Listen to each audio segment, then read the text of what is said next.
Good evening বন্ধুরা, আজকে আমি আবার চলে এসেছি তোমাদের আরেকটা ভিডিও নিয়ে। যেটা হচ্ছে আজকে আমি করব হচ্ছে, দেখো, ভেন্ডি বা ঢ্যাঁড়স, তোমরা যে এটাকে যাই বলে থাকো না কেন, এইটা দিয়ে আমি একটা চটজলদি একটা রেসিপি বানাবো। দেখো, এটা আমি তৈরি করে নিই, তারপরে তোমাদের বলবো রেসিপিটার নাম। তো এটার জন্য কিন্তু কি কি লাগছে, বেশি কোনো উপকরণ লাগবে না, শুধু লাগবে হচ্ছে কালো জিরে আর নুন আর হলুদ। ঠিক আছে, এটা করতে কিন্তু বেশি কিছু লাগবে না একদম, আর রান্নাটা হবে কিন্তু পুরোটা সর্ষের তেলে। তো চলো, আমি কিন্তু কড়াইটা বসিয়ে দিয়েছি গরম করার জন্য। কড়াইটা আমার গরম হয়ে গেছে। এবারে কিন্তু আমি এর মধ্যে দিয়ে দেবো সর্ষের তেল।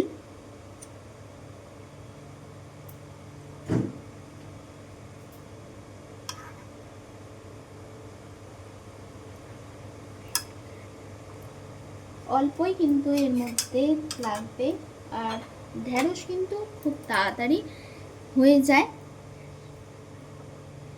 ঠিক আছে, আর এটা কিন্তু সবসময় তোমরা লো টু মিডিয়াম করে রেখে কিন্তু করবে।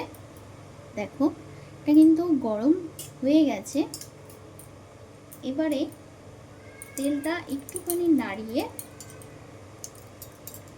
আমি কিন্তু এর মধ্যে কালো জিরা ফোড়ন দেব। কাদের কাদের ঢ্যাঁড়স খেতে পছন্দ একটু বলবে। নতুন বন্ধুরা তোমরা কিন্তু একদম সাবস্ক্রাইব করতে ভুলবে না। দেখো, তেলটা কিন্তু গরম হয়ে গেছে। এবারে আমি এর মধ্যে একটু দিয়ে দেবো কালো জিরে।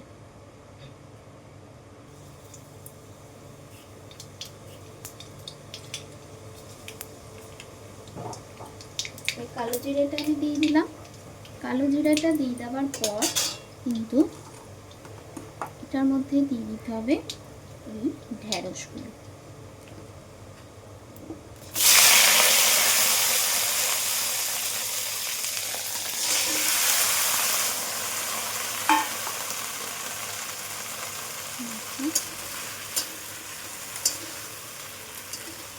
এটা কিন্তু সবাই খেতে পারবে। যাদের কিন্তু এটার আমি একটা টিপস আমি বলে দিচ্ছি, যাদের এটা তোমার বাতের ব্যথা থাকে বা কোনো কিছু, ঢ্যাঁড়স কিন্তু তারা অ্যাভয়েড করবে। ঠিক আছে, বাতের ব্যথার জন্য কিন্তু একদম এটা ঠিক নয়। তো এটার মধ্যে কিন্তু আমি নুন আর হলুদ আমি দিয়ে দিচ্ছি, দিয়ে আমি একটু ঢাকা দিয়ে রেখে দেবো।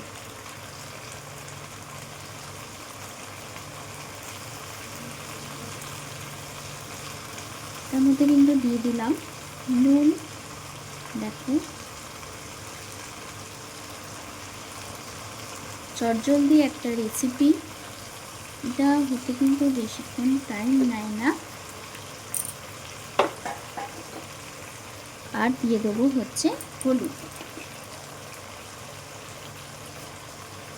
এগুলো দিয়ে আমি একটু কিন্তু ঢাকা দিয়ে রেখে দেবো। এগুলোর থেকে এমনি অটোমেটিক জল বেরোবে, তারপরে আমি পরে এটাতে জল দেবো।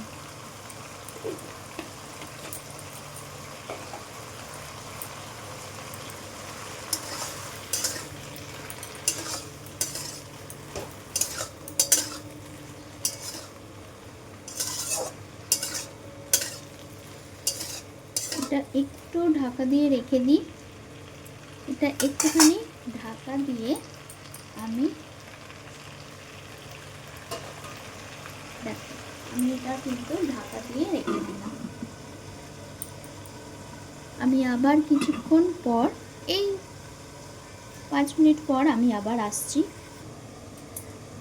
আবার দেখো, চলে এসেছি।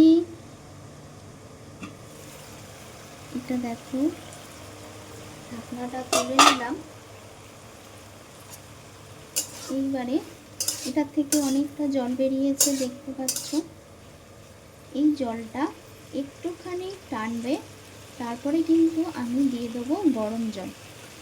একটু সামান্য কিন্তু এই জলটা দিয়ে তারপরে ভাজা জিরের গুঁড়ো আর একটা কাঁচা লঙ্কা চিড়ে বা ফাটিয়ে আর একটু নামানোর আগে কাঁচা সর্ষের তেল ছড়িয়ে কিন্তু তোমরা নামিয়ে দিতে পারবে। খুব ভালো লাগে, চটজলদি হয়ে যায়। দেখো এটার থেকে জলটা কিন্তু অনেকটা শুকিয়ে গেছে।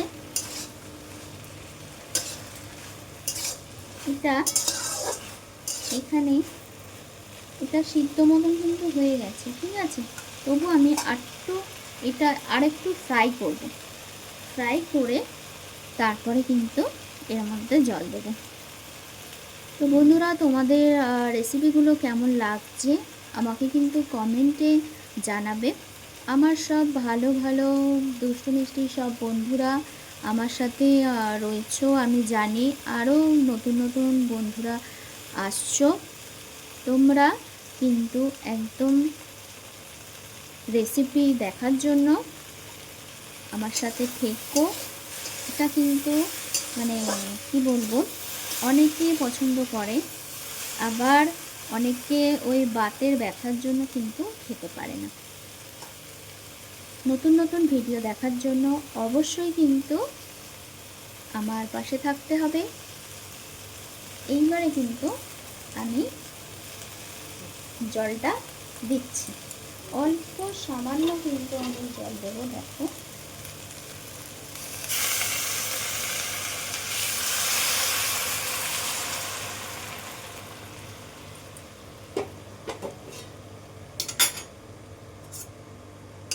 সামান্য আমি জলটা দিলাম, গরম জলই কিন্তু আমি দিয়েছি।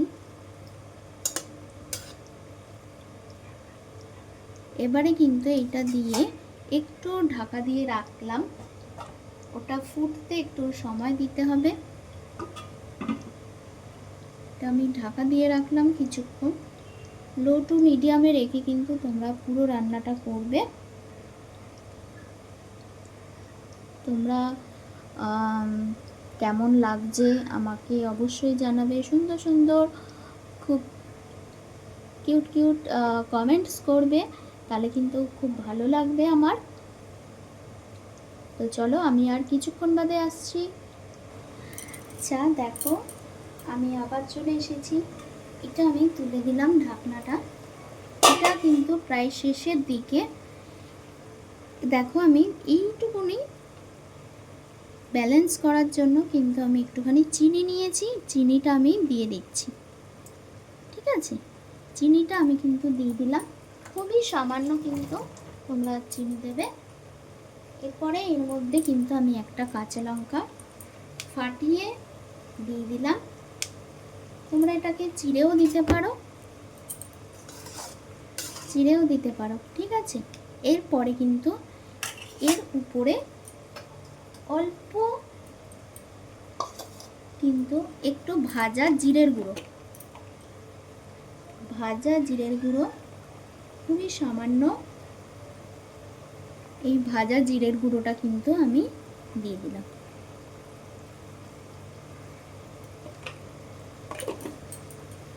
এইবারে এর মধ্যে অল্প একটুখানি সর্ষের তেল ওপর দিয়ে, দেখো সর্ষের তেল কিন্তু খুবই সামান্য আমি দিয়ে দিলাম। দিয়ে এটা নাড়িয়ে ব্যাস, এটা কিন্তু হয়ে গেল একদম পাতলা। তোমরা একটু ঝোল রাখতে পারো, আমি একটুখানি মাখা মাখা করেছি। মাখা মাখা বলতে এর মধ্যে আর কোনো মশলাই পড়ে না। এই রেসিপিটার নাম হচ্ছে ঢ্যাঁড়সের পাতলা ঝোল। তো চলো এটা আমি সার্ভ করে আবার কিন্তু এটা আমি নিয়ে আসছি। এটা পেটের জন্য খুবই ভালো। তো চলো আমি আবার আসছি। তো দেখো আমার কিন্তু পুরোটা একদম সার্ভ হয়ে গেছে, একদম রেডি হয়ে গেছে। তো চলো, তোমাদের কেমন লাগলো এই চটজলদি রেসিপিটা তোমরা কিন্তু অবশ্যই আমাকে কমেন্ট বক্সে কিন্তু জানাবে। তো চলো, আজকের মতন আমি আসছি। সবাই খুব ভালো থেকো, সুস্থ থেকো, আর নেক্সট ভিডিওর জন্য ওয়েট করো। তো চলো, টাটা।